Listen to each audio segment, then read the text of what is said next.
Bismillahirrahmanirrahim. Assalamualaikum warahmatullahi wabarakatuh. Apa kabar semua anak-anakku? Aku harap semua dalam keadaan sehat dan tentunya tetap semangat untuk mengikuti pelajaran. Insyaallah tema kita pada hari ini yaitu meniti hidup dalam kemuliaan. Tema ini sangat menarik untuk kita pelajari bersama karena tentunya dalam kehidupan kita yang kita cari adalah hidup mulia. Apakah itu mulia di hadapan manusia, lebih-lebih di hadapan Allah Subhanahu wa Ta'ala. Jadi itulah tadi saya katakan bahwa tema ini yang menarik sekali untuk kita pelajari. Baik, insyaallah materi pelajari hari ini yaitu menganalisis Quran Surah Al-Hujurat ayat 10 dan 12 serta hadis tentang kontrol diri dalam bahasa Arab mujahadah an-nafs, ya, prasangka baik atau husnudzon dan persaudaraan atau huwa. Ya, apa yang kita mau capai dalam materi ini yaitu menyimpulkan kandungan surah Al-Hujurat. Jadi setelah kita pelajari, kita mampu menyimpulkan kandungan surah Al-Hujurat ayat 10 dan 12. Ya, tentunya terkait dengan kontrol diri, prasangka baik dan persaudaraan. Yang kedua, tujuan yang kita akan mencapai adalah menunjukkan contoh perilaku sesuai dengan surah atau Quran surah Al-Hujurat ayat 10 dan 12. Ya, tentunya terkait dengan kontrol diri, prasangka baik dan persaudaraan. Anak-anak sekalian, saya pikir kedua ini insyaallah kita akan selesaikan pada pertemuan kali ini. Selanjutnya, ya, kita akan mencoba mengkaji Quran surah Al-Hujurat tadi itu. Ya, kita awali dengan membaca dulu. Ya, Bismillahirrahmanirrahim. Ya ayyuhalladzina amanu ijtanibu katsiran minadh-dhanni inna ba'dadh-dhanni ismun wa la tajassasu wa la yaktab ba'dukum ba'da ayuhibbu ahadukum ayyakula lahma akhihi maitan fakarihtumu wattaqullaha innallaha tawwabur rahim. Ya, terjemahannya, ya ayyuhalladzina amanu, hai orang-orang yang beriman, ijtanibu katsiran minadh-dhanni, jauhilah olehmu banyak prasangka. Inna ba'dadh-dhanni ismun, karena sesungguhnya prasangka itu dosa. Wala tajassasu, dan janganlah mencari kesalahan atau keburukan orang lain. Wala yaktab ba'dukum ba'da, dan janganlah menggunjing sebagian kamu atas sebagian yang lain dalam artian ghibah. Ayuhibbu ahadukum ayyakula lahma akhihi maitan, adakah seorang di antara kamu yang suka memakan daging saudaranya sendiri yang sudah mati? Ya, fakarihtumu, tentulah kamu merasa jijik kepadanya. Wattaqullah innallaha tawwabur rahim, bertakwalah kepada Allah, innallaha tawwabur rahim, sungguhnya Allah maha penerima taubat lagi maha penyayang. Ayat ini memberikan pemahaman kepada kita bahwa Allah itu maha tahu. Ya, Allah itu maha tahu apa yang terjadi dalam kehidupan kita ini. Ya, Allah maha tahu yang namanya berprasangka buruk, mencari-cari keburukan orang dan menggibah. Allah maha tahu. Oleh karena itu dengan ayat ini Allah mengatakan, wattaqullah, bertakwalah kepada Allah. Innallaha tawwabur rahim. Apa yang kamu lakukan itu, Anda menggunjing, mencari-cari keburukan, menggibah, ya bertaubatlah, semuanya Allah Maha penerima taubat lagi Maha penyayang. Ya, lalu tentu ada pertanyaan, ayat ini turun itu apa yang melatar belakang? Ya, ya apa yang sebab akibat ayat ini bisa turun? Nah, kita bisa melihat ayat sebab nusul. Ya, sebab nusul atau latar belakang turunnya ayat ini itu diriwayatkan, ada sebuah hadis diriwayatkan oleh Ibnu Munsir. Ya, Ibnu Munsir yang bersumber dari Ibnu Juraij bahwa eh, ayat Al-Hujurat ayat 12 itu turun berkenaan dengan Salman Al-Farisi. Ya, ada apa dengan Salman Al-Farisi? Ya, Salman Al-Farisi punya kebiasaan. Ya, beliau ketika selesai makan, ya suka tidur dan sambil mendengkur.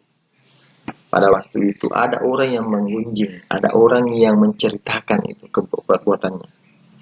Ya, Salman Al-Farisi tadi. Maka turunlah ayat ini yang melarang seseorang mengumpat dan menceritakan aib orang lain. Ya, jadi peristiwa menceritakan jelek ini itu sangat dilarang. Ya, sangat dilarang. Selanjutnya, apa yang kita kandungan dari tadi, kandungan yang kita akan capai, yaitu yang pertama, orang beriman diperintahkan untuk menjauhi yang namanya prasangka, suuzon, ya suuzon, ya prasangka buruk. Kenapa? Karena itu sebagian merupakan dosa. Ya, yang selanjutnya, jika seorang sudah berprasangka buruk, bisa dipastikan akan melakukan perbuatan buruk berikutnya. Ya, seperti jasus. Membicarakan keburukan orang lain.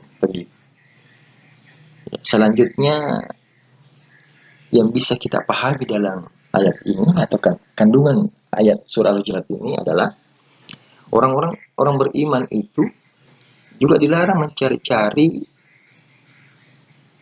kekurangan atau celah aib orang lain. Ya, itu dilarang keras.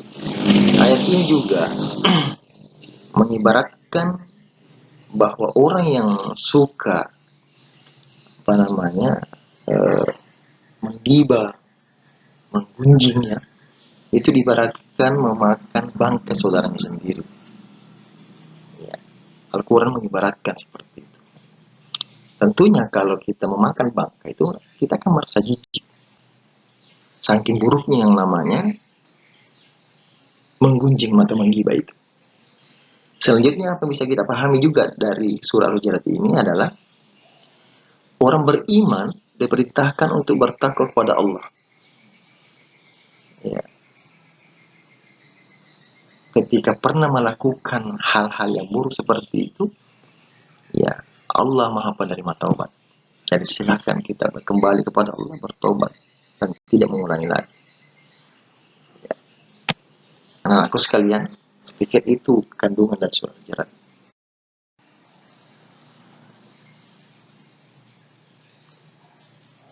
Yang selanjutnya, kandungan yang masih tetap kandungan surah Al-Hujurat ayat 12 itu adalah Rasulullah SAW menjelaskan apa itu ghibah. Ya, sebagaimana tercantum dalam hadis yang artinya dari Abu Hurairah bahwasanya Rasulullah SAW bersabda, tahukah kalian apa itu ghibah? Sahabat menjawab, Allah dan Rasulnya yang lebih mengetahui. Nabi SAW bersabda, yaitu engkau menyebutkan sesuatu yang tidak disukai oleh saudaramu. Nabi SAW ditanya oleh sahabatnya, bagaimanakah kalau pendapat Anda jika itu memang benar-benar ada padanya. Nabi Shallallahu Alaihi Wasallam, kalau memang sebenarnya begitu buat engkau menggibahnya, tetapi jika apa yang engkau sebutkan tidak benar, maka berarti engkau telah mendusta atasnya. Jadi benar dibicarakan dan orang yang dibicarakan itu tidak menerima, itulah ghibah. Dan ketika tidak benar, maka itu adalah fitnah dan semuanya dosa. Selanjutnya kita menerapkan perilaku kontrol diri menjadi prasangka baik. Bagaimana caranya kontrol diri dengan prasangka baik? Ya, itu kita bisa melakukan beberapa cara. Yang pertama, menghindari dan menjauhi perbuatan dosa dan maksiat. Ya. Terus mengarahkan seluruh aktivitas hidup untuk meraih ridha Allah Subhanahu wa taala. Yang ketiga, menahan dan mengendalikan hawa nafsu. Yang selanjutnya adalah memperbanyak dan membiasakan berzikir kepada Allah Subhanahu wa taala. Ya. Selanjutnya kita masuk pada materi ukhuwah atau persaudaraan. Ya, dalil yang berkaitan dengan ini adalah surah Al-Hujurat ayat 10 dan ini kita analisa. Bismillahirrahmanirrahim. Innamal mu'minu ikhwah fa aslihu baina ahawaikum wattaqullaha la'allakum turhamun. Innamal mu'minuna ikhwah, sesungguhnya orang beriman itu bersaudara. Fa aslihu baina ahawaikum, maka damaikanlah di antara kedua saudaramu. Wattaqullaha la'allakum turhamun, dan bertakwa kepada Allah agar kamu mendapatkan rahmat. Apa yang bisa kita dapatkan dari ayat tadi, ayat Al-Hujurat ayat 10 itu adalah ayat di atas itu menjelaskan bahwa sesama muslim itu adalah bersaudara. Inti dari persaudaraan adalah adanya persamaan. Semakin banyak persamaan di antara sesama, maka akan semakin kokoh jalinan persaudaraan di antara sesama manusia. Sementara itu, persaudaraan atau ukhuwah itu dibagi tiga, yaitu ukhuwah Islamiyah. Apa itu ukhuwah Islamiyah? Yaitu persaudaraan karena sama-sama memiliki persamaan agama dan keyakinan. Jadi sama-sama memeluk agama.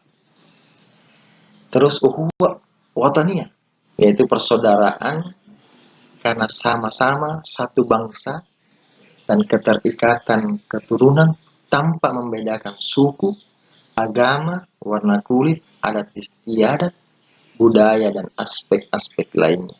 Itu adalah ukhuwah wataniyah.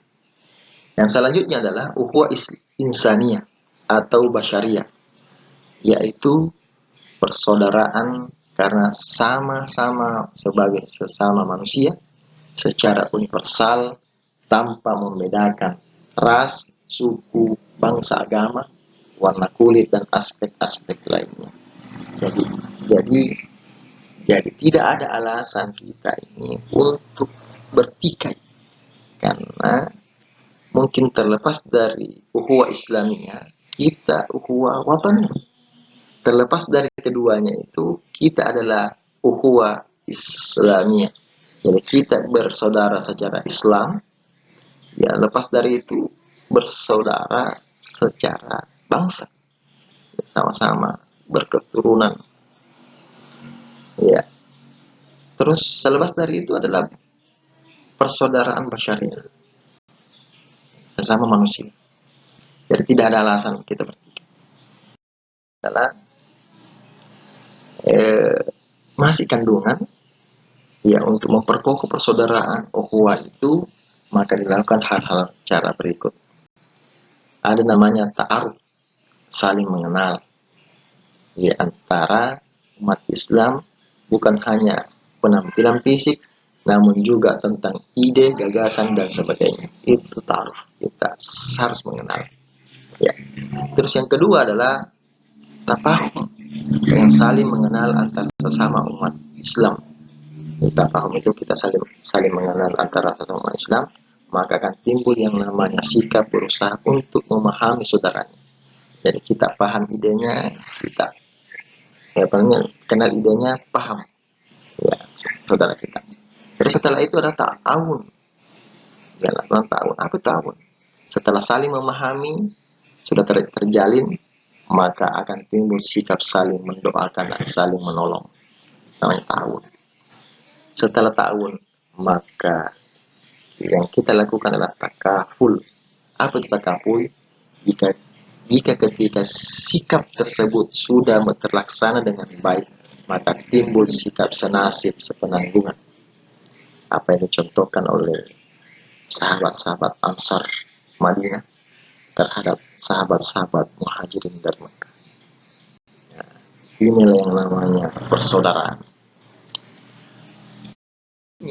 Apa yang kita mau, apa hikmah daripada manfaat atau apa hikmah atau manfaat ukhuwah, persaudaraan?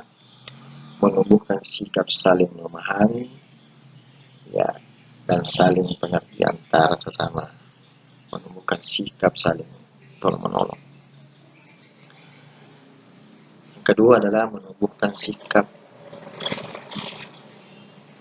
saling menghormati, menghargai, akan melahirkan rasa persaudaraan dan kesatuan bangsa. Dan selanjutnya menimbulkan tenggang rasa dan tidak menzalimi antar sesama. Yang selanjutnya tercipta dan terjalinnya solidaritas yang kuat antar sesama muslim, dan terbentuknya kerukunan antar sesama warga masyarakat. Terus pengamalan